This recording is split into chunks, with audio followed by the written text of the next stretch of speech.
Welcome to A Celtic State of Mind. I'm John Dykes, and today I'm joined once again by Jim Simonetti, where we'll be speaking to Garry John Kane. Welcome to the show, Garry John. Hello guys, thanks for having me. How you doing, Gary? We're in the old historic Cathkin Park. What's your thoughts walking around the place? I'm still shivering. I mean, you took us down to the ground and Celtic's first cup final and all the players, and thinking about Brother Wilfred standing with the benches in there and there's two girls doing yoga. I'd love to. You bring a ghost back and he's like, what's going on now? And it's like two girls doing yoga with weights. But the park looks amazing. The terracing's still there. I highly recommend to come down to see it. It's very nostalgic. You do get a shiver. And you took me on the park to stand in the middle and look around. It's like, whoa, it's a beautiful thing. I just think when I was out there, I was just thinking of the players that came before. Jimmy McGrory, Jimmy Johnston. It's incredible. It is incredible, and it's still there, and it's not been touched. And you said the white wall round about it. You can see all the old photographs you've got around this beautiful the Jimmy Johnson Centre, and the white wall's still there. It's faded. It's even better. It's just that statue. It was there. It's amazing. Third Lanark's ground, which I knew about, but I didn't realise how much the Celtic history was until I was kind of updating myself. But thanks for the tour. That should be part of the Celtic Glasgow tour, definitely. It's brilliant. It is part of Scottish football heritage. It really is. Amazing. If you go back, Garry John, you're from Coatbridge, which is a big kind of Celtic stronghold, isn't it?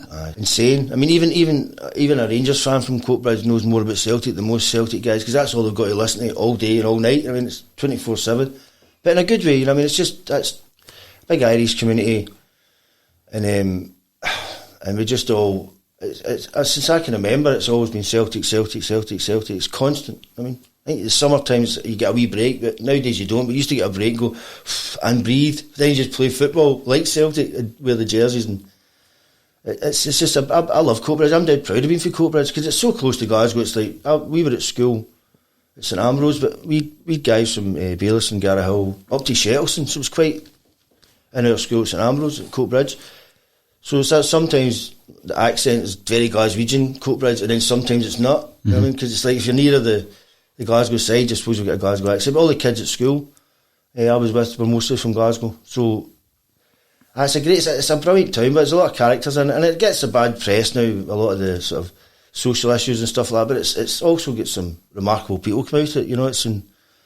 I'm dead proud of Coatbridge. We'll talk about some of the people that you're talking about there, certainly in the musical world. And you mentioned playing football as a kid. When did you show a talent or an interest in the music side of things? Well, probably, it was definitely, I mean, I love music. My brothers were obviously Pat and Greg and Hugh and Cry, but we were brought up in the house with, like, my dad was Sinatra, he was a smoothie, my mum was Elvis, and she loved the Rolling Stones. And so we all did music in the house, but it was that kind of Elvis, so the good ones like Elvis, Sinatra, and obviously the Beatles were in there. And I just remember in the mid-70s, my dad would always sing at parties and the classic family gatherings. He would all do the Sinatra songs, and a couple of uncles would get jealous because they couldn't sing with him and all. It was a classic. I just remember those memories in the 70s. And from that, I think, well, Pat had a great voice like my dad, so he took on from that. But Pat wasn't interested in being a singer. He just loved singing. And then Greg was the one that was always in all the bands, and he was like, he'd play everything from drums to saxophones, keyboards, just a natural talent, which he still is. So I think one of Greg's bands, is it the Vikes? Some punk band from Mount Ellen. They were trying to do a different style. They might have been called Unity Express as well, and they needed a singer, and my mum said, try Pat. And Pat was like kind of the book guy and the intelligent guy. He was not nerdy, but he was he loved all the philosophy books and all. It's kind of things you don't do at that age. It was like we're running about trying to do things, and he did. He went, and that was it. The two of them clicked like that. As soon as he started singing, it was like a lock-in. So that became obviously Hue and Cry later on, and then the rest is history with that, isn't it? Yeah. And when did you decide? Because we were speaking earlier about instruments, and I'm not a musician, but I've always loved the bass. I've always loved bass. I think it's the coolest instrument. Well, my heroes when I was a kid, I loved all the two-tone stuff. So I loved Horace Planter, or Sir Horace Gentleman, he called himself then, the old nicknames.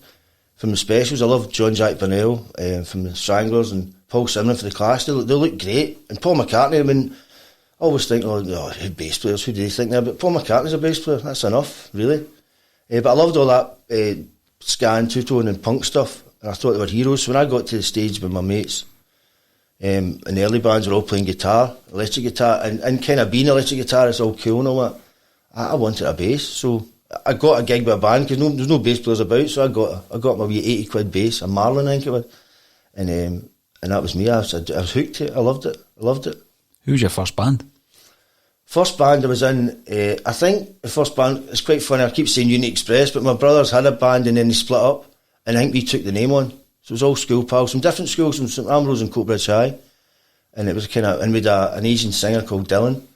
So it was quite unique for like that time, and we were kind of playing ska and Clash covers, and it was fantastic. I loved it. It was school. The first gig was the school hall, and everybody was going mental because all your mates are there. It was a big event, you know. So I was about 1985. 1985. Did you know then, this was for me, this is what I want to do? Well, that was just prior to my brothers getting the big record deal and being in the hits and the top of the pops and all that. So at that time, no, it was just fun because it was good. I mean, I played football and in bands. I kind of covered two bases. Usually, one's do one or the other. Yeah. So, but I mean, I rehearsed. I used to rehearse all the time, and I still do rehearse a couple of hours a day.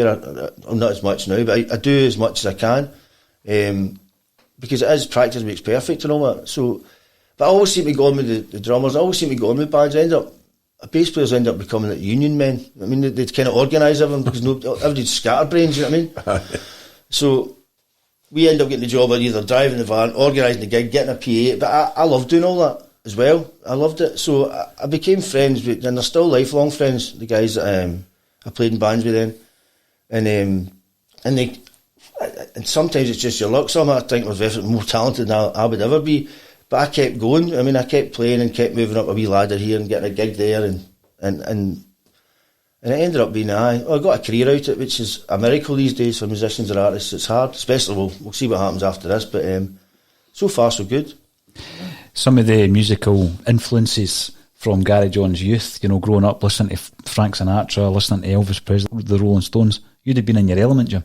Oh, absolutely. But Garry John's family is possibly like all the other families at that particular time, the mothers and the fathers who would have enjoyed the Sinatras, the Elvises, a wee bit of the Beatles. And I remember being younger as well and growing up and going to parties down in Denison and Craig Park Drive, where some people would come in with the guitars and be singing country music, Hank Williams and whatever, and you're sitting there going, what is this?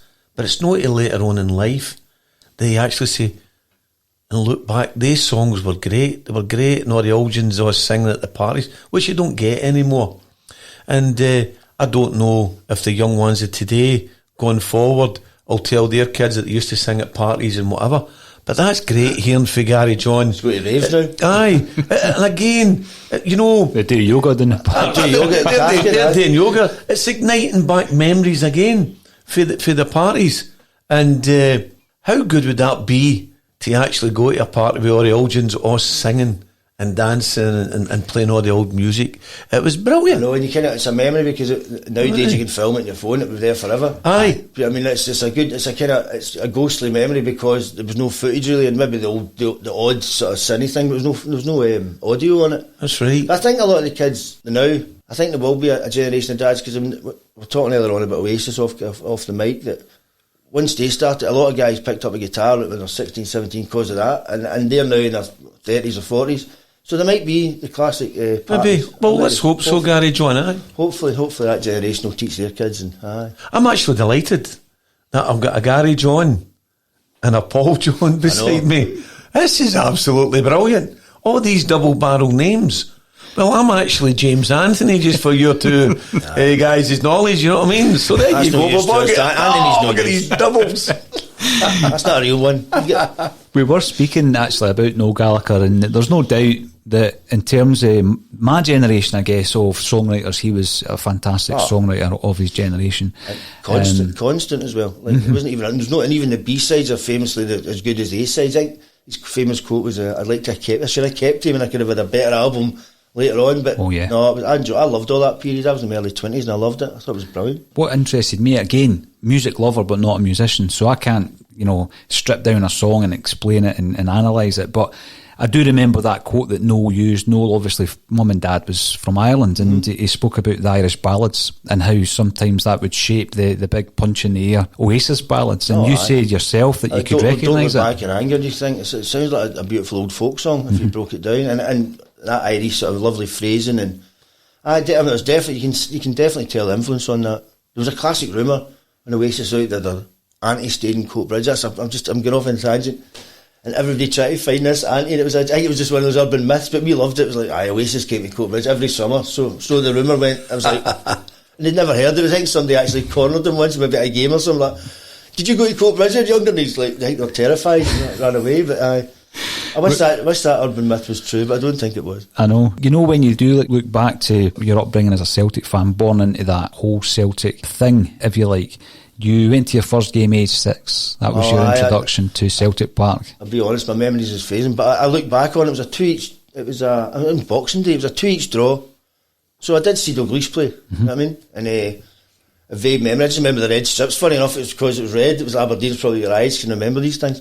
But it was Boxing Day, so it must have been a Christmas present with my dad. That was my first game. I used to go to the main stand for safety reasons, right, and put whatever he did in our jackets, but later on we found out it was probably a wee quarter bottle or something, you know what I mean? But and ever since then I used to share it. It was I would get one home game, and then the following fortnight my other brother would get it. But then Pat and Greg they get more into something else. I was the one that went football daft, so I got to go with my Uncle James and my dad, and they used to drive us. It was brilliant. I loved it. And I remember my dad being so upset when Dalglish Celtic didn't keep him, because I think that generation, because they watched the Lions and they watched the Quality Street gang coming through all that, they thought we're going to have another 10 years of the best teams. And then I think even the time when Lou Macari left and Davy Hay, and it was quite upsetting for Celtic fans because they were the best team in Europe, really. And to lose players over money, which obviously that's the game of football, but Dalglish was a sore one for my dad. And then he took us to the infamous 1980 Cup final. The Rangers one was the pitch battles. And I remember him dragging me up the terrace, because we were quite close to the front, so I was quite small when I was young.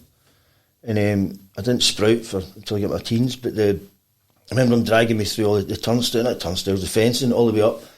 Got to Rutherglen Station. When we got home, my mum was terrified, but we didn't see, he just seen the start and just dragged me and said, let's get out here. And I remember him sitting down that night and we were watching on the TV all the horrible action, all the fighting and stuff, and he says, son, that's the last Rangers game I take you. I was like, So I had to wait till I was like maybe 3 or 4 years later. He'd take us to other games, but not any Rangers game.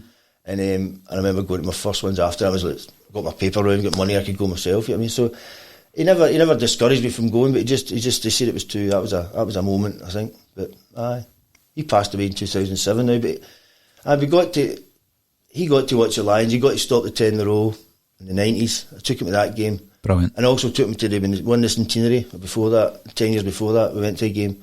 He loved it. Brilliant. Great memories. Great memories. He'd have loved this, I'm sure.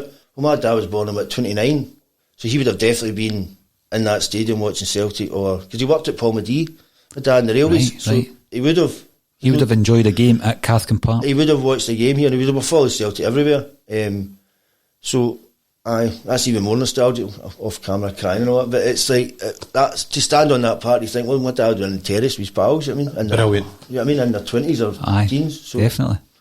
We've been obviously looking through the history books of Cathkin, and one of the things that we're going to try and get a picture of is Gilbert Heron in a third Lanark strip, because he played out there for a season as well. So that would be good. Right. Probably from the newspaper archives, you know. That was dead cool when you found out that Gil Scott Heron's dad was playing for Celtic. I found out, and all the jazz community were like, yeah, cool. All the soul boys like, no one's got that. Who can beat that? You know what I mean? Have you seen the picture of Gil Scott Heron when he came to Celtic Park in the 80s? And he put his strip on and all that. He looked, how good did he look in his strip? I was like, my God. But that was that's another. The Celtics, there's so many, as you all know, so many different things that ends up Celtic, and it's like I mean, from Gil Scott Heron, but that was quality. That's up there, eh? Definitely. It's cool. Mr. Cool. That is quality, Paul, isn't it? But see, when you think of it, just talking here about the wee Celtic stories, I actually got a shiver yourself when as soon as you spoke about your dad being here, and I could see it coming across for you yourself. I could feel it there, Garry John.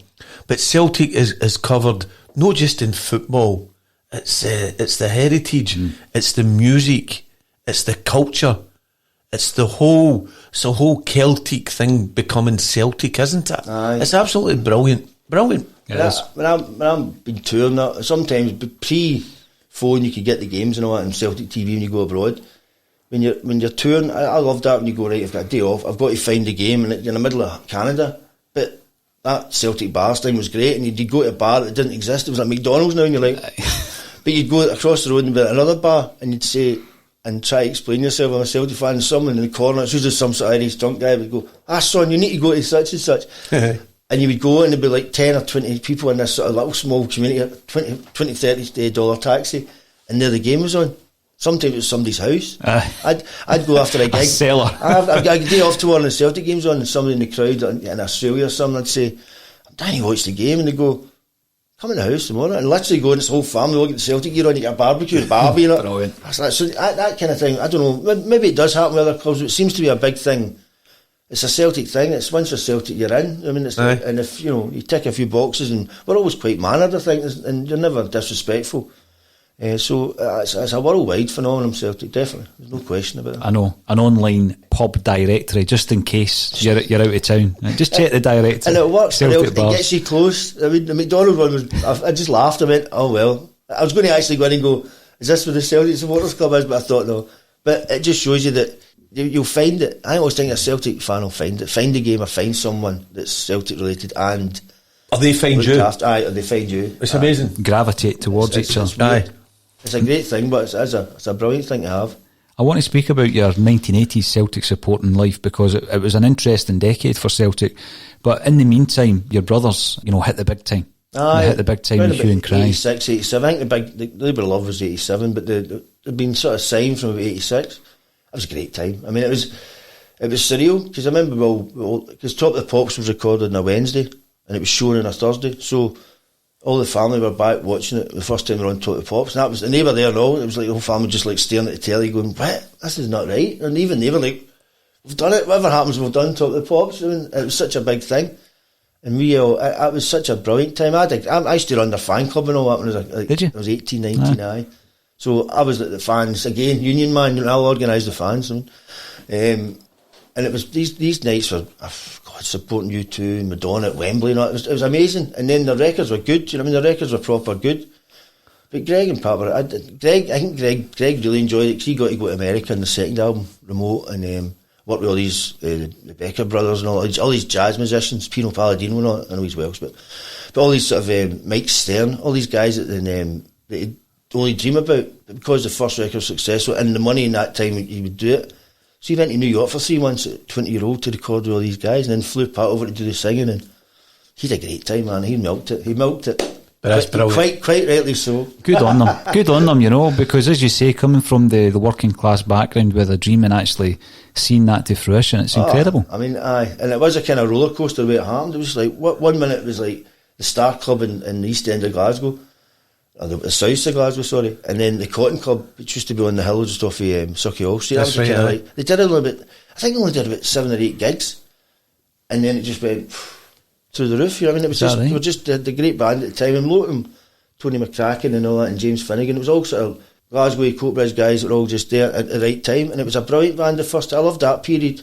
Once it got bigger and bigger, there was guys come in, guys come out, but I loved that Seducing the Band in the first album. I thought it was a brilliant time. I loved it. Amazing. And your time was to come just that wee bit later. I had to wait 12 years, but it wasn't like that, because it was never a rival thing or anything like that. It just the way it worked for me. I was working in the railways at the time, so I had quite a good job as a telephone engineer. I mean, it was like, and at that time, money was tight, so I had a good job. You didn't want to lose it. Your dad would be like, don't you blow that job. But when I got to 28, I decided to leave and go and pursue my career. So, and it worked out, but it could have been a disaster. Do you know what I mean? It could have been, but it didn't. Thank touch wood. What was the turning point there then? Because as you say, it becomes difficult when you're at a certain age, responsibilities, well-paid job, but you've got this passion and this dream. It was a game, we were talking off Mike, about Ken McCluskey from the Bluebells and McCluskey Brothers. They were doing a tour. I remember that I was 28 and they were going to Ireland to do a tour around Westport and Galway. It looked amazing. It was basically a tour of Ireland, right? And we played in the north as well, at Magherfelt and Downpatrick. Anyway, we did all that. Portpatrick, Downpatrick. But, and the job I was in was taking us down south for a year. I think we used to run cables and fibre optic things and that. It was quite a physical job. God, I was fit then. But they were going to take us away from a year. And I was like, right, first of all, that's a year away from the football. And that's me away from music. So I'll probably never do it. So I decided then, that was it. I'm going to leave the job. I'd be like, what are you doing? So I wasn't low level. I was doing all right. Senior technician or something. And I was like, because I've been there since I was 17. So it was like proper, moved up the ranks. I just thought, in my back of my head, I just thought to myself, do you know what, give it a go. If you don't give it a go, you can't come back at 30. I mean, 20 is a kind of cut-off point if you want to do some sort of adventures before you see people settle down. I've never settled down, but anyway, that's another story. But, so I took the chance and I got the tour, and I came back off that tour totally skint, but I got to meet all the sort of Glasgow musicians, ended up working with Justin Curry and all these people and all that. And sometimes you'd be roading, sometimes you'd be selling their t-shirts, but you were involved in music. You know, you got a job out it. And then, you know, McCluskey Brothers led to me getting to meet guys like the Proclaimers, not before I was in them, and I'm getting to meet bands that my brothers were kind of they weren't the sort of the people's band, if you know what I mean. The musicians kind of frowned at each other. There was a lot of rivalry in the 80s between bands, right? Even though now they're all friends and have a laugh about it, but there was a real deep rivalry. So now as you say, my name's Garry John Kane, they'll be like, what, Kane? As in, I was like, oh no, have they pissed, have they annoyed you in the past? I was like, I'm a different one. I've learned from the mistakes. I'm the good one. I'm all right. You know what I mean? But so a lot of that, but I can get by that easy by just my personality, I suppose. But and I'm quite friendly, and you know, when you meet somebody, you have a good laugh. So I got over that hurdle. But and then the strangest thing happened was one of my pals was roading for Marianne Faithfull. And he'd been doing, and she sacked her band in Poland because the drummer apparently sat in the drum kit at the sound check. Like, this is the bane of my life. And she's like, is it? I'm paying you money. So she had a month between the next gigs, and I got a phone call from Brian, and he said, what are you up to now? I said, well, I'm doing this and doing that. He said, do you fancy being a bass player for Marianne Faithfull? I'm like, well, Mick Jagger's girlfriend. I'm back in the 60s. Like, what? So he told us the story. So luckily had, in fact, Ross McFarlane would have got the gig, but he was actually in the Proclaimers at the time. Right. So we had to get another drummer, Johnny Boyle, who's from a Picture House band in Dublin. So I think Brian knew him. Anyway, I was with Brian McPhee, who was in the Big Dish, and Big Andy May, who was a brilliant keyboard player. So we put a band together, went to Mary Hill, right, to rehearse, and at the Sound Lab in Mary Hill, and literally Brian, because Marianne Faithfull's coming up in 2 days. I'm like, what? So she flies into Glasgow, right, obviously, it comes to Mary Hill, and Mary Hill was a brilliant studio, it was right rough and ready, it was a good sound, right? So she, this is a true story, she comes in with her French manager, Francois, and she's like your favourite auntie, she's a brilliant woman, right, amazing, what a character. So she walks into the room, she's sort of, you know, and it's one of those studios they haven't got the floor right, so she misses her first step, and kind of, and we're all like terrified. Not terrified, excited, I wouldn't say terrified, excited, she sat, she's like, oh. She looks about and she looked at Brian. Brian's a kind of classic guitarist. He's sort of fun, arty guy. Looks great. He is an artist, a great artist. But, and she looked at him and she looked at me and she didn't look back at me. She looked at the rest of them. I was like, this is what she wants. She wants to play a song. So the manager's like, French guy says, what do you all drink? Is it tannins? I was like, what's he talking about, tenants? So he goes out round the corner and goes to the office and back. They're like, literally nearly 10 packs of tenants. So she just sat looking at us. Put the tenants down. I was like, this is the best, the weirdest audition ever. So we played like 2 or 3 songs and she sat there and went, That was it. And then she goes, do you want to go for dinner? I'm like, all right. So we went out to some Indian restaurant in the city centre, and she was like, all I ask you is you support me on stage. Don't, if I go off on a tangent or a wander, just stick with me. And we're like, well, have you got the gig then? She's like, yes. I was like, and that was like a year and a half, and it was like, and Marianne Faithfull tours, that's just like nearly 20 years ago, so they were all still in their 50s and 40s, some of the people that hung about, early 60s cats. And it was madness. But it was great, it was all the best hotels, the best of everything. It was all like, you know, we're playing like the Montreal Jazz Festival, and then we'd fly to Montreal. No, it was nuts. And she was like, my favourite ever was the Montreal Jazz Festival, the big arena, beautiful big. It was like the concert on Glasgow. It was like that. She walked on stage and went, I hate jazz. It was a jazz festival. I hate jazz. I hate jazz. And I was, we were like that, and the whole crowd's like, but she was just, that was her humour, you know what I mean? And she wasn't really jazzy, but some of these festivals get sort of, you know, good artists on a different kind of artist. But that was a great year and a half, and then I got when that finished, she obviously finished her album tour, and then I got the Proclaimers gig. So it was a brilliant, that time, when I got to about 30, I thought, my God, I've blown it. What have I done? And then it all just went, do you know what I mean? When you think back, your mum listening to the Rolling Stones. Next thing you know, you're touring with Marianne Faithfull. And not even that. At the end of the tour, this is true, and I hate to blow my own trumpet sometimes, but this is my favourite. I went to see the Rolling Stones with Marianne Faithfull, right, in Sydney. We were there, we finished the whole tour in Sydney, and it was the Enmore Theatre. And I stayed, I'd never been to Australia, so it was a classic, you never get a chance, so I was like, I better stay. I'll stay in Sydney for a month after it, I'll just stay, and then I'll fly back. So they organised the flights, I got a decent enough hotel and sort of near Chinatown, brilliant. A few Coatbridge guys I knew were out there, like some Jim Riley and all the guys that I know, they were all living out there working, so I could team up with them and get a pint and all that. But I noticed the Stones were doing a small theatre tour, a shed in a stadium. That's what they're doing around Australia. I looked at the dates, I was like, So I asked Marianne Faithfull, I was at one of the, I said, are you going to go to see the Rolling Stones? One of the surreal conversations, we from Coatbridge talking to Marianne about the Stones. And she was like, yes, darling. I think, yes, I'll go. I was like, I was like, well, the next question is, how do we get tickets, right? Because obviously the Rolling Stones are sold out, it's like seconds, you know what I mean? Leave that with me. So, pre-mobile phone, this is the truth, I had to go to this, I had to phone this number on a certain day, and I think the gig was the Friday or something, the Thursday. So I was the Monday, Tuesday, so I'm panicking, and I finally phoned this number I was given. It was the tell sheet through to Marianne Faithfull. Can I speak to Marianne Faithfull? Who is it? Pause. Put us through. So, oh, darling, she says, Gary, she says, I've got your tickets. I says, imagine, what do we do now then? She's like, I'm staying at the Four Seasons. Just come and get me there Thursday, whatever it was, at 4 o'clock, and do you know what I mean? We'll go to the gig. Something like that. I said, this is easy, isn't it? So I was kind of, so I said, who's coming? She was, it's just me and you going, but come to the Four Seasons, come early, come about 4 o'clock, be there at 4 o'clock, don't be late, and don't be. So I was like, right, so I'm a wee bit away from that part of Sydney where I was staying. So I was like, I need to get a new shirt. I mean, this is like going to. So I went and got a new shirt and all that dolled up. Went for a pint in the Dicey pub. Is it Shamrock pub? It was the Irish pub next to the Digs. And I was like, right, I'm going to see the Stones, all the stuff like that. How could you get a ticket with the Stones? No, you wouldn't believe it. I said, better than that, I'm going with Marianne Faithfull. Like, sweet, yeah. I mean, it was just the best noise up. Let's see your ticket then. Because I didn't have the ticket then. Let's see I haven't got a ticket. So anyway, so I'm like, right, All Seasons, right. So I goes down to the All Seasons, right, and there's nobody there. And it was about 3:30. I'm like, it's strange. She told me to be here for 4. So I'm sitting in the bar, the classic, the guys like pulling pints, nobody in this bar. It was quite expensive. It was a proper posh hotel. So I said, this is going to be cheeky, mate, but is Marianne Faithfull staying here?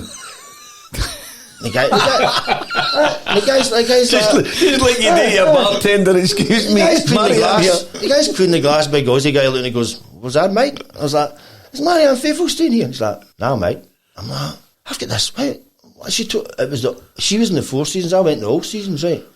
So I was like, and I said, and finally clicked, he went, oh, the Rolling Stones are staying in the Four Seasons. I'm like, I've went to the wrong hotel. So I just went to the taxi driver, a stupid accent, he just took me the wrong, well, I've gave him the wrong address. So then I said, how far is it? He's like, it's about 10-minute walk, just go for it. Now I've got my fancy shirt on, Australia isn't cold, right? So I bought this new shirt, so I'm like, it's literally 10 to 4, right? I better not be late. So I run down this street, sweat's pouring at me, right? Because it's 100 degrees, I mean, I've got the gear on and all. So we get to turn the corner and there's a hotel, and there must be 500 people outside, like paparazzi, everything, and the big Kiwi bouncers and all on the door and everything like that. And I couldn't even get by the crowd because people want to see the Stones. The Stones coming out to go to their gig. So I turned around, one of the he was a Kiwi, because I thanked him at the end of it, I knew he was. So he's like standing there, and I says, mate, he's like, looking at me like, who's this clown? With wee Scottish accents like that, and sweat pouring out of me, look as if look as if I was going to keel over. I said, I've got a strange story for you, big man. I'm going to the gig tonight with Marianne Faithful, right? And he's like, as if he hadn't heard any Stone stories. He says, I'll give you that, your original, no one's come out with that one yet, right? I said, I swear to God, she's at the bar waiting for me. Could you please go in and say that Garry John Kane, our bass player's here, right? He's like, yeah, I've got enough to do, mate. He's like, look at me, because people try to get in, and I said, please, and I swear to God, this is the truth. The bar was, you could see the foyer and you could see the bar, and Marianne Faithful come down the escalator, and she saw me. She was like, Garry John! And I swear to God, the big guy went like, opened the barrier and let me in, and I swear to God, and she's like, are you okay? I was like, oh. I gave her a hug as if you'd seen your mother. I was like, oh, what a day I've had, pure drama. It was brilliant. And we sat down at the table, and then an hour later the Stones all come down, and you could hardly see them. I saw Ronnie Lane had got his guest list tickets, right? And all these limousines arrive, right? And she's like, come on then. I'm like, obviously the Stones are away first with the big ones, but there was others, there was 10 rows of black car, and we went in them. So I was sitting there, and we went to the gig, arm in arm, watched the gig from, it was like watching it in the pavilion in Glasgow. That's how small it was. It was unbelievable. Mick Jagger turned around and said that song Wild Horses was a bit hard. When she was in Australia, I think she had a wee bit of problems with drugs at the time, back in the day in the 70s, so he wrote Wild Horses for her, right? And he just went, this one's the girl in the crowd, she knows who she is. And I'm sitting there, I'm like, this is like, and then literally, this should be a guy for Copenhagen. I'm like, and she's like holding on to me. You could see she was like a wee kid watching them, like emotional. She hadn't seen them. I said, when's the last time you seen the Stones? She's like, it could be 20 years, it could be 30 years ago. I don't know. I can't. Like mid 70s or something. I was like, this is mad. So after the gig, obviously people seen her and they want autographs and all that. She was kind of like, so it was kind of bouncer as well as a date. It was a bouncer. But and then they dropped me off. The car was taking them all back. She's like, I'm not going back to the hotel. So I said, just drop me off at Chinatown, which was on the way back. So I go back to the same pub, right?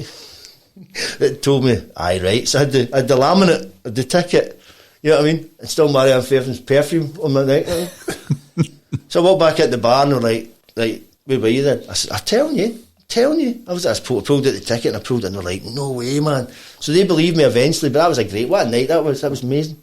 That's incredible. That's incredible. That's a true. That's true. I'm trying to remember the detail, but that's basically the true story. But what a night! What an impression of Mick Jagger as well. Aye, but the impression of Mick Jagger was brilliant. Not as good as David Bowie's I saw the other day. He did one on one of those YouTube flicks. It was brilliant. But anyway, thanks for that. Aye.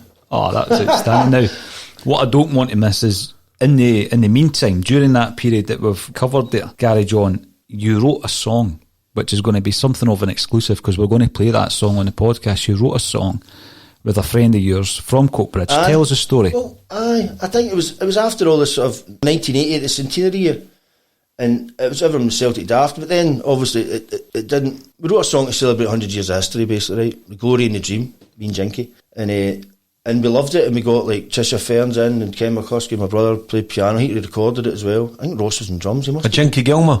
Aye, and Jinky was on it, so a JJ, or his stage name, JJ. And we recorded it, we sent it to Celtic, but then the Celtic thing kind of get sort of, it was a good time. I think Bill McNeil just left, and it was all what's happening next, and Celtic board were in chaos a wee bit. And the club was, it was to celebrate what? It was like, we'll wait till we win the league again. I think the Celtic, the sort of memo we got from them was like, we'll wait till we win something and we'll bring it out. But that period we didn't win into about 95, so there was a 5-year gap, so the song was kind of forgotten about. And it was resurrected by my pal, John Winslow, who is the cousin of Tam Devlin, who I go to the games with. We sit beside each other, have done for years. And his brother's out in America, and he must have took it with him when he went to America, and he had it on I just said, if Andy ever got that, I'd lost the demo, I'd forgot about it. I remembered the song, but I'd forgot the recording. And it's actually really good.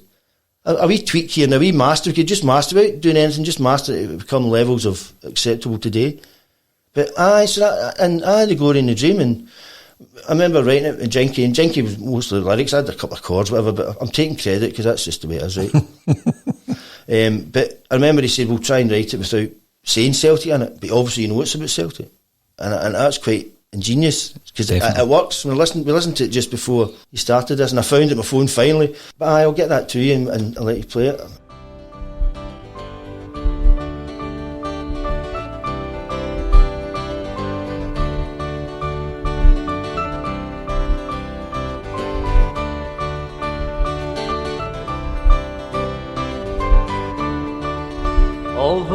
century is past since we first began our journey. Crossed the sea to find the glory and the dream. Just a tailor and a joiner and a brother built our team. Treated sometimes with hostility, but more often with delight. The boy's horizon had to clear through troubled skies. After constant days of struggle, they arrived in paradise. Paradise. This feels like heaven. This must be the dream. This feels like paradise. The best we've ever seen. The best we've ever seen.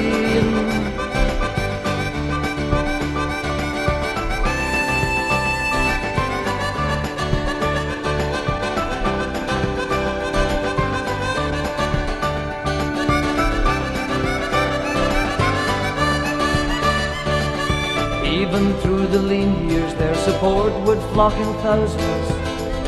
Countless trophies stand displayed for all to view. Side by side, brothers, sisters, we're united. Our children love to do the same. This feels like heaven. This must be the dream.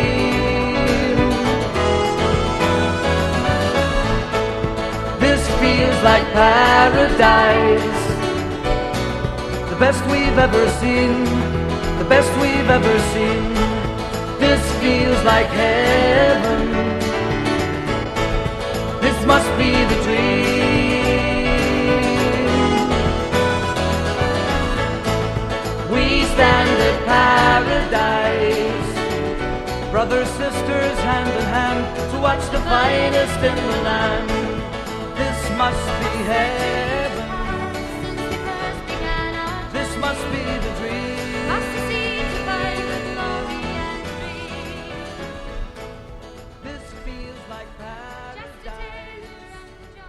I really appreciate it because it is an exclusive. I'd never heard of it. Heard it apart from at the time. Nobody. Apart from this guy in America, obviously. John Joe. The Glory and the Dream, written by yourself and Jinky Gilmer from, famous for being in the Silencers. I don't know if he did just to be in the Silencers then about that time, Probably just joined, about 90, I think. Well, you were responsible, were you not? We did, I always take that credit, poor JJ. We were sitting there, he's got a great podcast too, and I'm taking all his glory, but I supported my band, Uni Express, and I was in the bass player. And Jimmy O'Neill from Silencer saw him in the crowd at night in Coatbridge. It was Club de France, I think it was called. That's right, Club de France. And from then, I remember Jimmy, because I knew Jimmy. Jimmy's a great guy, Coatbridge, a big Celtic man as well. I think the real McCoys are at Celtic, isn't it? Basically. Yes, that is. And Jimmy said, who's that? And I said, that's Jinky, he's just back from America, and then, or Canada, sorry. And then it became, songwriting team, he joined the band. But it was good. I think the Silencers had the more success in Europe and France. And Jimmy was back, he could speak French and he could switch languages like he was just a smart guy, you know what I mean?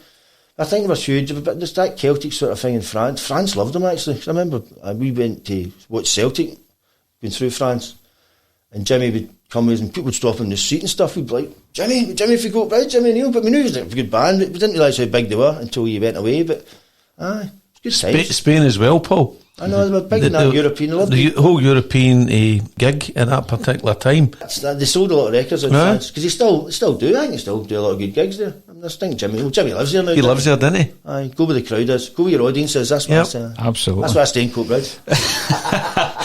I love the story of Marianne Faithfull. I mean, when you think about the McCluskey Brothers gig and then doing the Marianne Faithfull tour, surreal. You played on the David Letterman show. That's right. What's your memories of that? God, there's another connection for that. So we arrive, we're in New York, blah blah blah, and it's they take you down early, and we got the Letterman show. We're all dead nervous. In fact, I think the first thing I said, do we get paid for it? Like some stupid I said to the manager. Now that, I mean, it's just, you know what I mean, because it's a Letterman show, you think, right, well, I know Talk the Pops used to get 150 quid of it. So it's the stupidest thing I probably ever said. The three guys in the band just went, honestly, we're just about to drive, we're getting a limousine down to this gig and you're worried about money. I said, I know, I'm just wanting to know for my book now, for my diary.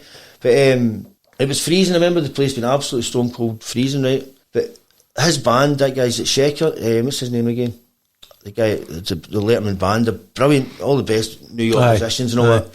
So as we walked in to sound check, there was only 4 of us, and Marianne obviously, 5.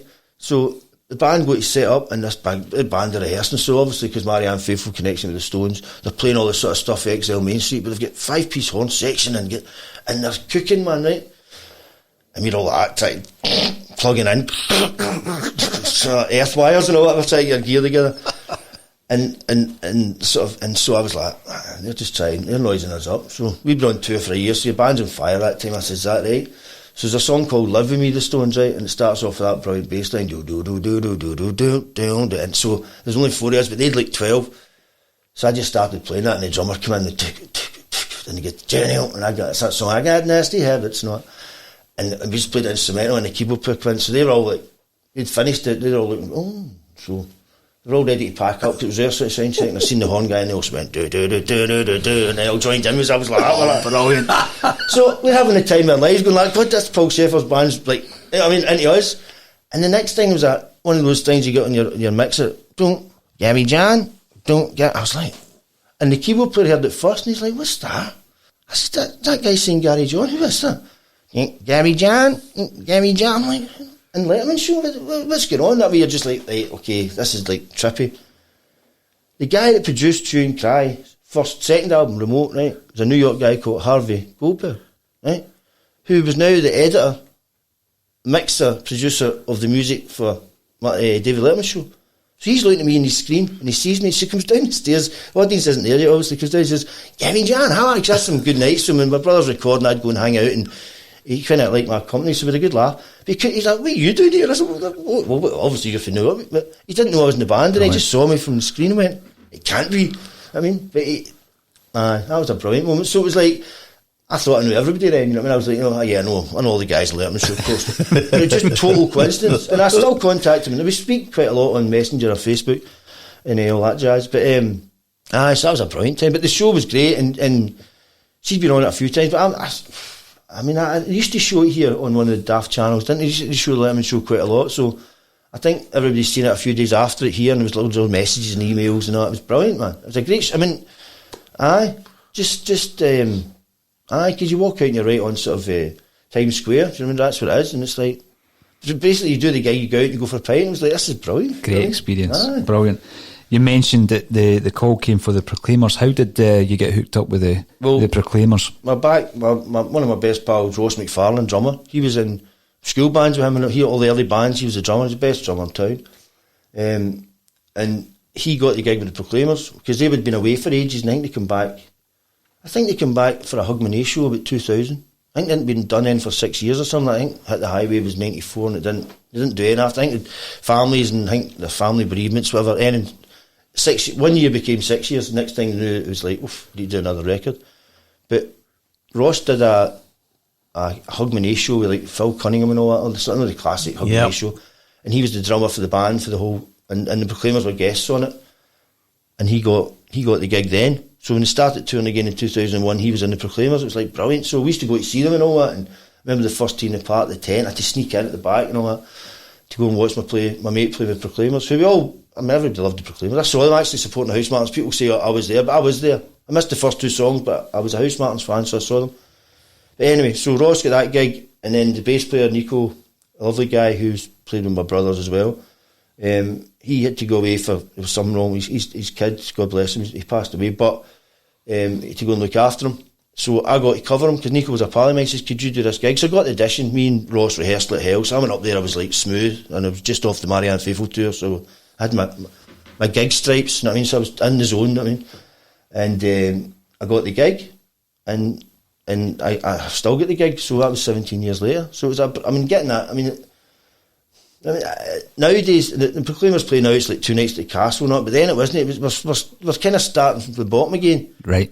But everybody still knew 500 miles and blah, blah, blah. That's got a life of its own. That keeps us all in a job, you know what I mean? But that's bigger than the band now, that song. That's just It's mental. They're even doing Viagra adverts now. Have you seen the Viagra advert? With 500 miles. No. It's not a version, right? I swear. Honestly. I was sitting watching the TV the other night. I was sitting, and it's one of those things. It's like the Iron Brew advert. We're walking in there. It's like it's a cartoony thing, isn't it? There's a guy in bed with his laptop. And he's overworked and stressed. And he goes, "When I wake up, well, I know I'm good." I'm like, "What's that got to do with Viagra?" But anyway, so that's actually that's happening as we speak. So I must have given it 20 texts going like, "Oh, your rider will be good this time," you know what I mean? It used to be Chris for every box of Viagra, but anyway. So it's got a mind its own, that song. Big gift of Viagra. I mean, Big Chris. so it's like, so that'll be that. No, Iron Brew's out the window. It's Viagra. What's next? I mean, but anyway. So we've lost track. That takes it. I mean, that song's just a huge record. It's a mind its own. It's used for football, it's used for rugby, it's used for sports, it's used for Viagra. So that's kind of takes care of itself. But that initial tour, that was a funny story. I came off the Marianne Faithfull tour. It was all 5-star hotels. It was like, I mean, some of them, I think some of them even had butlers in them. It was that posh and extravagant. First tour with the Proclaimer, I was seeing the drummer in a travel lodge, right? I was like, what's this all about? What's this all about? Ross is like, welcome to reality. You know what I mean? You're back now. None of that avant-garde cravats and all that. It's like you're back with the boys. So, but we built it up, and they're a hard-working band, the Proclaimers. They'll gig and they'll try and play every town rather than just go to big cities. They'll do all that, and that's built up to the now. So they've worked really hard to get back to. Well, they're a huge band. I mean, they're huge now. So it's like, and it's. I think it's just due to hard work and good songs. And they've got the classic songs that everybody loves, but Sunshine and Leith became a bigger song than I'm On My Way, I think now. I'm On My Way was a classic. And we always play the songs, and none of the gigs, not one of the bands are going, we're not doing that tonight. It's not a Van Morrison, it's a proper, you do them and then fit the new album in between it. So that's, it's a good, I do the set list now, which is actually a proper. Do you? Set list man, aye. Yeah. So aye. Well, me and keyboard player Stevie Christie do it, but I'm restless, so.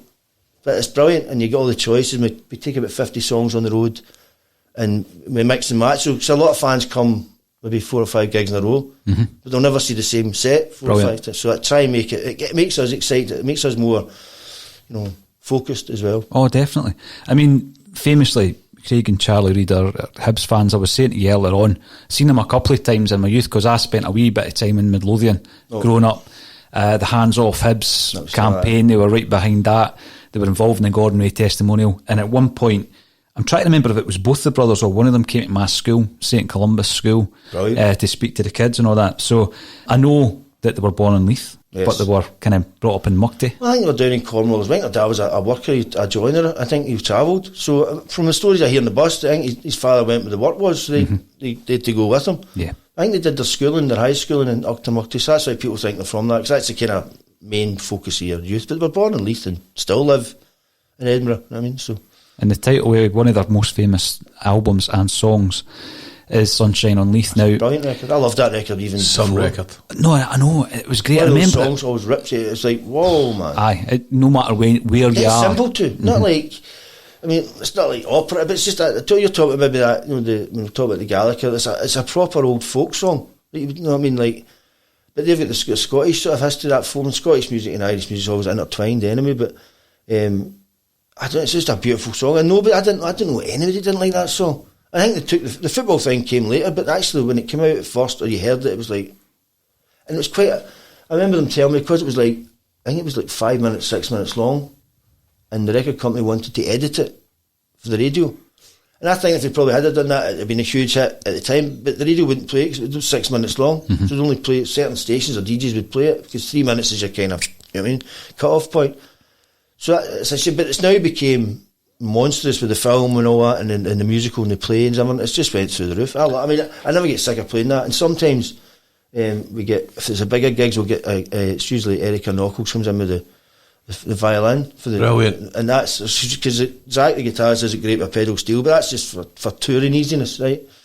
But the big gigs now, you'll get the and it's just like you're sitting there like you still get hairs standing up, and I've played it 1,000 times. I mean, but it's still, I love playing that song. What was the inspiration behind the song, Garry John? Do you know? Again, I wasn't in the band at the time, but Bus Stories. I think I've asked Craig some drunken night at a bar and all that, and they'll tell you. But I think he was flying over at the Leith, and he saw Leith, and the sun was shining. And honestly, and obviously, and you could see the Easter Road, their famous team and all that. And I think it just came to him like that. I mean, wow. And they're very musical, because Craig will play the piano. He writes songs in piano and all that, Craig. And he's a great mouthy player. So, and he was a drummer in a punk band. So they're very musical. People just think they're just two. They're not. They're very musical, very talented that way. So they write together like that. And then we get that's a brilliant thing. We got all the demos. It's just the two of them, and they play piano, guitar, maybe a tambourine. So we get them all like that. It's like an unplugged session, and then we add our bits. And Touchwood and Trustworthy, we never. Because I know a lot of people would love those demos. Aye, exactly. I mean, I've got 6 albums worth now, but they never leave. That's like it's an unwritten rule. You don't. Of course not. No, unless they fall out, as I bring out a compilation. The bootleg collection. Brilliant. Pure court and all that, brilliant. But, no, but it's that. But I love them when they arrive at the post. You know, you've got a year's and a half's work coming, because you're going to record the record, then you're going to go and tour it, and that's brilliant. I mean, they go into it. It's not like you do 2 months and disappear. It's 18 months solid, man. It's brilliant. You're talking about the demos coming through the post and that there, Garry John, which I think's great, because I love all the uncut demos, and I collect vinyl. You're not getting one? No, don't. No. But what are they giving us, a Celtic song? Wait a minute, it's lockdown, 500 quid. I'm looking at it. Aye, okay, no problem. But the demos that I like to listen to is the impromptu when they're cutting them, and it's a first cut or a second cut or whatever. But I've actually kind of diversed into the people who wrote the songs, and them doing the demo and then sending on to an artist that they're putting it forward to. You love all that American stuff. That's what I love all that. Aye. The country guys wrote it, sent it to someone, and then they find a singer. That was the conveyor belt. They still do that. Aye. I think Dolly Parton broke the mould by being no, I'm keeping my songs. I want to do my songs.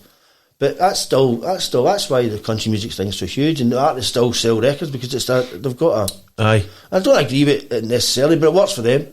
And I always feel sorry for the guy who wrote the song. Maybe he should have brought the single out. Or it's his baby. You know, so why not? But that's most musicians I know write their own songs. So it's very rare that you'll write a song for somebody else. And my level of what kind of genre reel or that's definitely an American kind of thing. You know, yeah. You get the pop writers now, but you look at the records now, like say a song like Happy or something. Because I'm happy. There's about 25 writers on it, and you're like, whoa. I know it's too many. It's because, and I don't know if that's losing the soul, because that's a brilliant record. I don't know if that loses the essence of it. I don't know if they're all in writing groups or they're all. But I just noticed it just by chance. It's because I work sometimes in Love Music Record Shop in the town, and I look sometimes on the vinyl again. And oh, Jesus, that's some writing credit. How do you get it? You couldn't even get it on the vinyl. It's like, but if personally, when I write songs for myself, I write it, but I'm not a brilliant singer.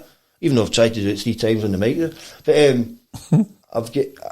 I've got an idea in my head, but I've always thinking about another person singing it, like somebody I know, obviously not out of the blue. Go, I'm going to get Dolly Parton in that. But if I find like Anne-Marie Crowe, a girl I'm going to work with just now, actually, the next few weeks, she's singing, beautiful voice, just a soul voice, and Coke Bridges, like a mum, you know what I mean, all that. But just there's nothing. We're not going to top the pops. Just going to make a good record. But when I heard her sing, I went, oh, that would fit that song. So thankfully she said yes, so we'll do that. And you like Carly Connor as well, don't you? She's a talent, she's a force of nature, but as well, you know what I mean, she's fantastic. What a voice. I don't know, I saw her, I brought out a band on my label called the Bar Dogs. They were brilliant, like a Bruce Springsteen kind of band. Early Bruce Springsteen, that sound, but real raw energy, and they were a kind of her backing band for when she was doing her stuff. And the drummer, Michael Gagan, he plays in Button Up. It's just a wee gang going on there, and I'm the old guy in it, right? But I love it when the young musicians like me, because I love working with younger musicians, because they've still got that wee bit of raw energy. There's none of that dryness or that dull sort of, as that guy said, this is the bane of my life kind of guys. But so I love working with younger musicians, and John MacArthur, Liam Elliott, and all that. I've got a bunch of musicians that I can go to, but Carly Connor's got that as well. And I think when you go to see her live, it's brilliant, man. I'm a big fan. I'm a huge fan. I remember one of Irvin Welsh's books, he was speaking about an experience, one of the characters, and then they wake up in the morning, the sunshine is shining on Leith. But this predated the actual writing of the song. He says somebody should write a song about that. But obviously it was a nod to the Proclaimers because the book was written after the song came out. I was going to say, was he claiming that and all that? No, Irvin Welsh, no, it was no, he's a lovely guy. He's all right. Pitched back in the 80s. You were saying you've played the song like 1,000 times. Aye. Was there any better rendition than after the Scottish Cup final when Hibs beat Rangers? Well, the one before that, I remember the John Collins ones, because they were there. That one, we weren't, Celtic Daft, I'm talking about Hibs for. But anyway, sorry Hibs. But the one, the John Collins final, I think, was the one that they were there, and then they started singing it, and it was like League Cup final, I think. Right. The Scottish Cup final, I've got a great photograph, actually, they're all sitting watching it. We watched it in a dressing room in Salisbury, before the Russians tried to poison everybody there. But they probably didn't. But Novichok, whatever it's called. But anyway, it was before that, so we were in Salisbury, and they finished the sound check to get the game on, they're all sitting watching a laptop. It's a great story. I like a wee bet now and then. So I'd bet Hibs to win, right? But obviously the betting app is right on bang on time. So the laptop's going about maybe 10 seconds, 20 seconds. So obviously Stokes had gave his life that day. But I think the Rangers were 2-1 up, and then there was something happened, and my phone went bing, bing, bing, and they were like, I was like terrified. I was like, I told you to turn that off. I was like, I know, but it's getting an alert button. I can't. So I knew Hibs had scored the second one. I knew they'd equalised, right, or whatever it was. And then when the corner, and I was looking at the clock, I was like, oh, geez, oh man. And then it was bing, bing. I had to run out the room, they're like, because they didn't want to know who scored. But then, as the delay came on, it was a Hibs corner. So they must have knew it was going to come, right? Because my phone was going ding, ding. Because I knew the goal had happened before the TVs threw it, or the laptop. But what a night that was. That was it. I mean, none of them, it was a shame the manager was there, but none of the band were there. But it didn't matter to them. It's just, we'll get it done. I mean, you get one done, we'll get another one. But it was a brilliant night in Salisbury. There was about maybe 15 sort of Hib guys that watched the game, half cut down the front, and all the rest were these kind of posh English people watching the gig. And Craig walked out and mentioned this, says, this is dedicated to Hibs tonight, this whole gig. And the 15 guys, "Hey!" All the rest of the crowd were like, who's this person they're shouting at? But that was a lot of good. I mean, they'll tell you themselves. There's a lot of gloom and doom. Being a Hibs fan over recent years, so I get to blow my own trumpet now and then. But I'm told to sort of, all right, you won again, all right. Wind it in. You mentioned the Russians, and obviously you had another experience via the Proclaimers and Hibs over in Russia as well. Hibs State of Mind I'm in now. Well, when you look at it, Hibs won their first Scottish Cup here, the second ham down at Carlton Park. And I took a photograph. I'll send that to Charlie. I'll take a photograph. What was the... Another Gary with Gary O'Connor. Yes. Gary O'Connor, 2 hours. I was invited out to I think it was a big Russian connection with Scotland, St Andrew's Day and all that, and I think the Proclaimers were like, okay, we'll do it. But they noticed that Gary O'Connor had signed for Lokomotiv Moscow, I think it was, or whatever, one of those ones. They were playing that weekend, so we got to go to the game, but we didn't go to the home game, it was an away game, and it was honestly about 20 miles outside the city, and there must have been about 5,000 army guys with machine guns, tanks and all that. We're like, what's going on here, man? So we got into the ground, and we were in the away end, because obviously there was us 5 and about 10 other guys who looked as if they were just out of prison, right? And they were tops off and all that, waving the flags. But it was like, and just all this army and police. And he did come on, and I think he played well in the last 20 minutes or something. But that was an experience in Russia. It was fantastic. And so that's one thing about music. See, if you get lucky and you get a good gig, you can see the world. Do you know what I mean? And be looked after, because most people in the music game anywhere in the world, they're kind of all right people. I mean, and the old days of dodgy promoters, fair enough, but the actual people that work now in industry, it's everybody wants to please you. It's getting better, and they look after you. And when you go somewhere, you're a guest, especially now a band like the Proclaimers, because they're kind of iconic. So you don't get any rubbish. You know what I mean? And not that we ask for any. We don't ask for like blue M&Ms and all that stuff. But Viagra, we get it free now, so we're sorted. That's off the rider. That's free. Anybody looking for any, just phone me on. So it's kind of, when you go, people look forward to seeing you. Anywhere you go, big theatres, small theatres, and it's magic. So if you ask for something, like there's never any drama. We kind of keep it all as lowbrow as we can. Not to annoy MD, because people got enough to do in gigs days. You just want to annoy MD, but if something like that comes up, like a football game we can go to, or a gig, if we're in town, it can get us into. We do ask for that, and we get that, which is great. I've heard a lot of musicians over the lockdown period as well, Garry John, with their concerns about the industry, if you want to call that an industry, because obviously it's part of the world of art and entertainment. And there's obviously a view that it's not being supported enough, and there's going to be closures of venues. Are you concerned as to how this is going to impact it? If you look at countries like France, Germany, maybe not so Spain, but France, Germany, they first of all they thought, right, let's sort out the arts, make sure nothing gets stopped, because when you're on your own, your deepest, darkest day, music or the arts or paintings, that gets you through, or going to theatre, that gets you out, it's entertainment. And if you just put that to the side like most people do, and the powers that be think that's not important, I think it's just as important as education, just as important as that. I'm not being biased, but there's nothing, even the kids that go dancing and all that, and the Irish dancing and all that stuff and all that, yeah, I mean, that's all important, but if you take all the funding away from that, and you take all the people that are enthusiastic about that away from that, so they've got to get other jobs, it's a house of cards, it'll collapse. So I'm hoping that the spirit of people, because people love going to gigs, love going to theatre, love entertainment, hope that it'll be people power that'll pull it through. It won't be governments, it'll be, I mean, I think the Scottish Government have put, they're aware of it, and they know they need to act on it, and they will act on it, because they know that the Scottish culture, music abroad is a huge thing around the world. So I'm sure they will, but at a UK level, I really fear for a lot of places down south and that, and musicians, because you're living week to week, most of them. You know what I mean? I'm alright, all the Proclaimers are going tour for it, but 99% of musicians are just out doing pubs and weddings and hopefully writing a good song that'll make them money in events, but they're out working week by week. That get totally took away, and there's nothing they could do about it. Nothing. And what do you do? There's no venues to play. You can't play in front of a crowd. There's no money. So you're just, and that's if everybody's got money in the bank, especially the working musician. They're not. So it's drastic. And actors as well. I mean, theatres, that's a sore one for them as well. But we were all, I think the Proclaimers, we're not going to do any live shows to 2022 because of that. Because next year, I think a lot of venues will be gone, and or either they'll be booked solid, so by the artists that couldn't get them this year. So I think we're just leaving the live stuff to 22, and then we'll do an album next year. That's the plan, I think.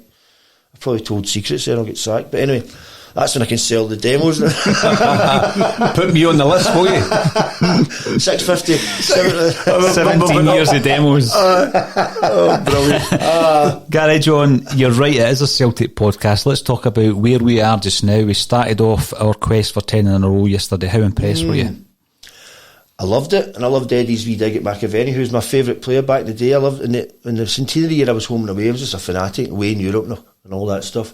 And recently I went to Rome, which was one of my favourite away games with that last minute with Jerry Troop, my mate for Coat Bridge. And what a game that was. I mean, honestly, that was the best. We went to Copenhagen after that as well. It's too much. I was like, how much money am I going to spend in Celtic again? But I love the away trips. But the McAvenny was my hero as a kid, and I loved him even when he came back in his mid-30s and the 90s, he was alright. But him to have a wee dig at Eddie about not trying, and Eddie just to put his wee quote up in his tweet saying, I must try harder. I think he put that up.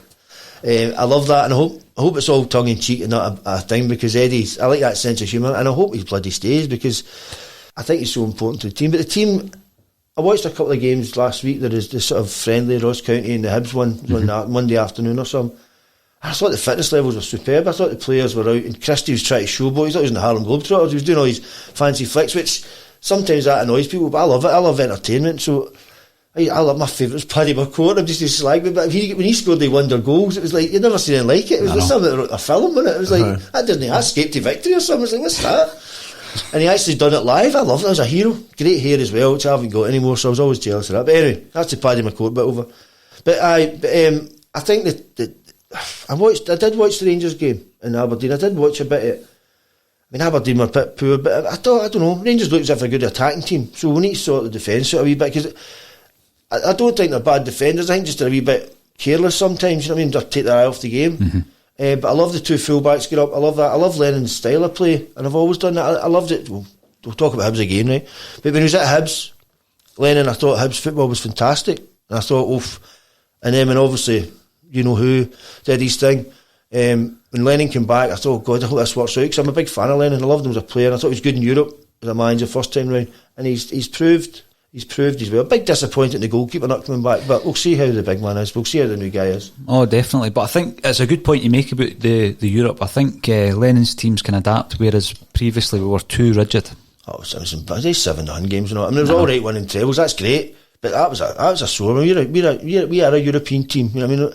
the history we're here, we're sitting in this place and surrounded with photographs of Jimmy Johnson. My God, you imagine them putting up with that? You know what I mean? Or Jockstein. So to see you were successful, he was incredibly successful. Rogers. No, I've said it. I can't believe I said it. Incredibly successful. Let's talk about Hibs. Back to Hibs again. In fact, we're going to Hearts now. No. In fact, St Mirren back in the 80s. No, but I thought the European thing was a real sore one for us. So, and it must have riled up. When Lennon get the gig, the first few games, you're like, my God, fantastic. In Europe, you actually go and win, play good football. Well, that first half in Copenhagen, we should have finished the tie. But that's definitely. I mean, I was there. I was like, one eye opened right enough, but I was there. It's expensive over there, my goodness. But anyway, I thought, right, but that we know what's coming this year, and most of the players have stayed. All of them, that we need them. Johnny Hayes, not great servant, but whatever. And the goalkeeper's a disappointment, but it looks as if the nucleus that team, every position's covered again, and they're all fit. Aye.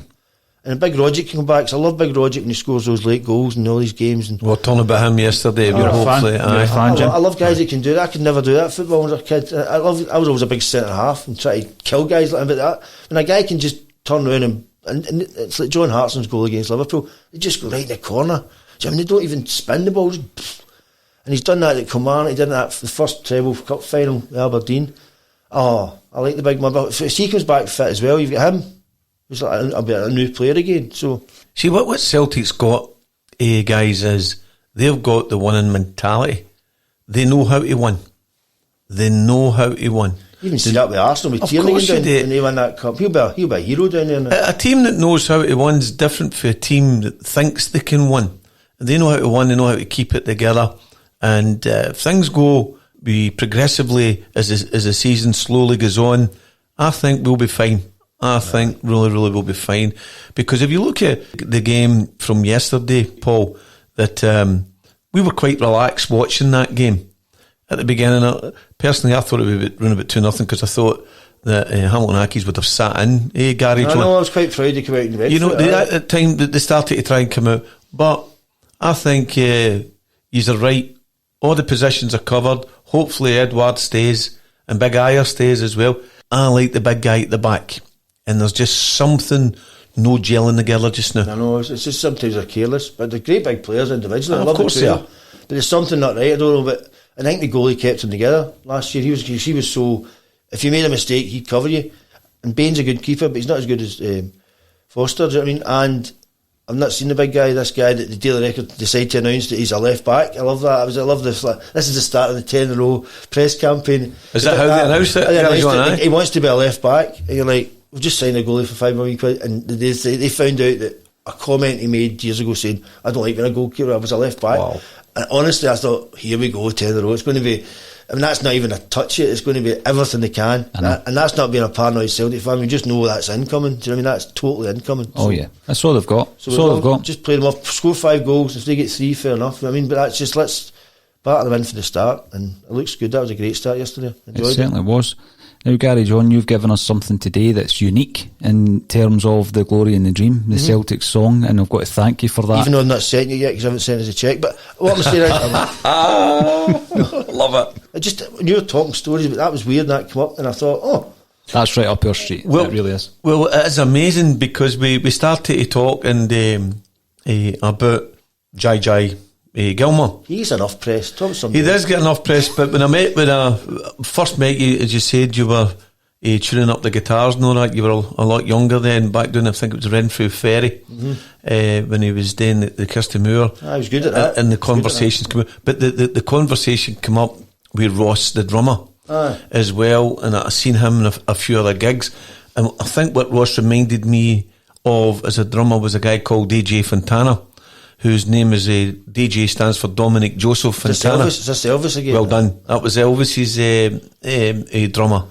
And somehow he reminded me of him. I don't know why. We just did. I think it was just maybe the way he looked and his wee bit of style. Great fantastic. Great drummer. He is a great drummer. I always say he was, but he is a great drummer. Still listen, you like Daniel Mead as a songwriter? Who's your neighbour? He only stays. So you're here. See that street I come down the hill from? Talking about it earlier. That street that comes down like that. That's where he stays. So Daniel's a great one. Again, a bloody just a wee boy called Otis. What a great name, Otis Mead. Oh, brilliant! So well done, Daniel and Laura. And he's a country Americana guy, but he's a great pop songwriter, God, he writes songs. I'll take him about a year to write 3 songs. He can write that in a day. I mean, he's just one of those guys, prolific. So I brought 2 albums out of his, and he plays the Ocean Colour Scene as well. Yeah. He will play live, and his brother's a bass player, Ruben. So, but he's what a talented Daniel Meade, talented, great hair as well. I hate guys with great hair. I should say that he's got great hair. I mean, honestly, if I had one follicle of his hair, I think I could turn it all around. I could turn my life around. I mean, especially under lockdown. He came on the other day. He sent me a photograph of that in the name. Look at that. Look at your hair. It's when you say down there, like he just lives over there. So Daniel Meade, you like him very, very much as a songwriter. Aye, he's brilliant. And I like some of his songs myself. Now, who is an inspirational songwriter for yourself? Because I'm a bass player, it's a weird one. I regard it more as the music, not the songwriter, the song. So I'll look at the drummer, I'll look at the bass player. I love all the old soul stuff. So yeah, back to what you were talking about earlier on, they groups of songwriters, like Smokey Robinson writes songs for Stevie Wonder, Stevie writes songs for him.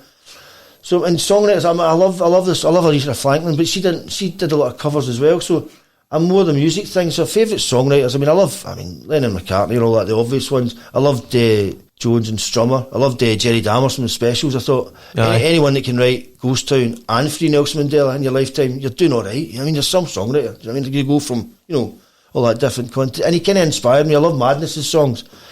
I liked Oasis. I thought Madness were great pop singles. It was one after the other, and you listen back now on a compilation like 40 singles, and they're all as good as each other. So I'm not getting any sort of avant-garde songwriting guy that I like. I've not got that. If I hear a good tune first, I'll go, who wrote that? Yeah. And if I don't really know who wrote it, if it's not the singer, I kind of whatever.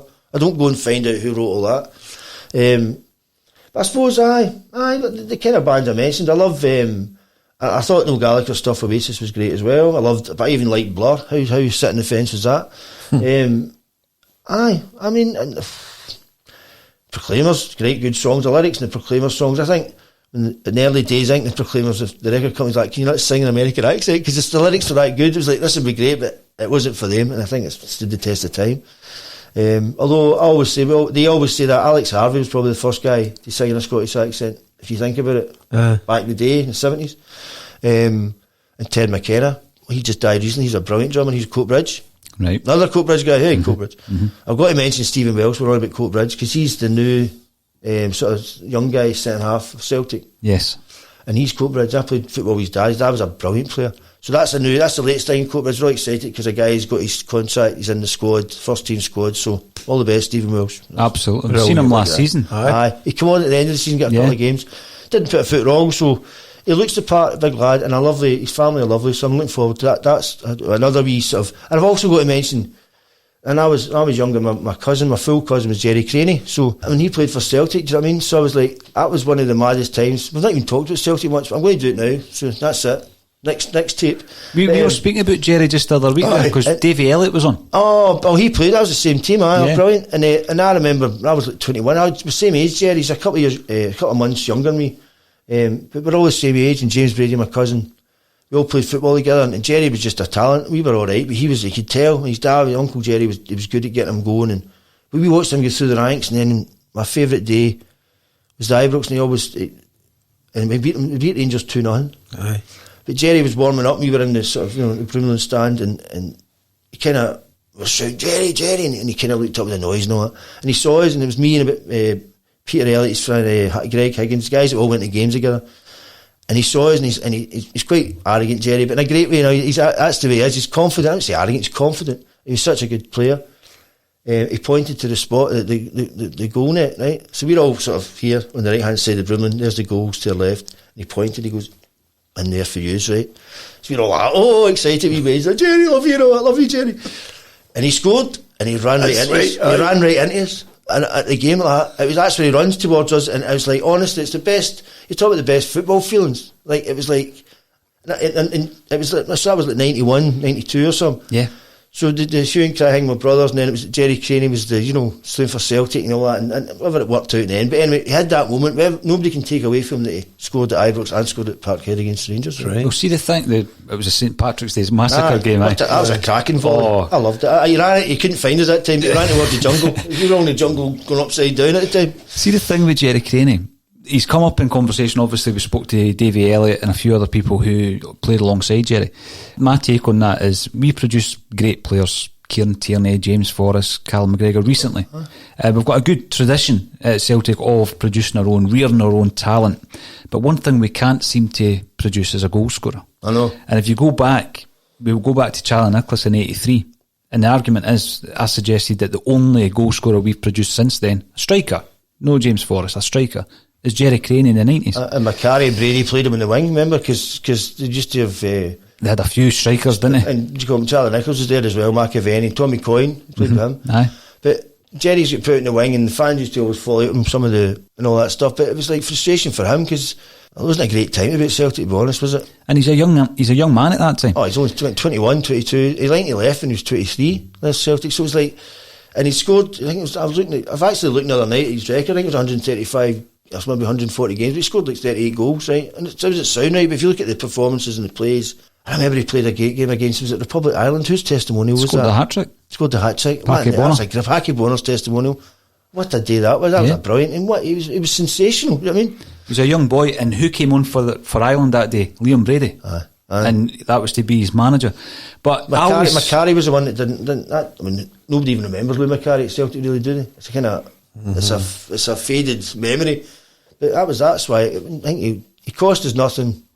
There was a chance he wanted some more money, and the Portsmouth quid for paid £1 million for him, or 900 grand. That was it, gone. That was Lou Macari. And Lou Macari was gone like 3 months later. I mean, so he was, aye. Anyway, but the thing is, there's no point looking back and going, oh, the moments he gave me as a cousin and all the friends that knew him from his St Pat's high school days, and that was the next high school to us. It was brilliant, man. It was like the best feeling in the world because you knew when he scored, he meant it. It was like right up to you. It was like, man, I mean, the wee kids. It was brilliant. That's excellent. And I'm glad we got a wee bit of Celtic chat in there, Garry. We'll go back to Hibs now. So back in 1846. Listen, all that's left for Jim and I to say is a huge thank you for joining us today. I've really enjoyed it. Thanks for joining us on a Celtic State of Mind. Thanks for listening to doing all my ranting stories. But anyway, I hope you've got a laugh out of it. Total pleasure. Thank you. Thanks, guys. Thank you.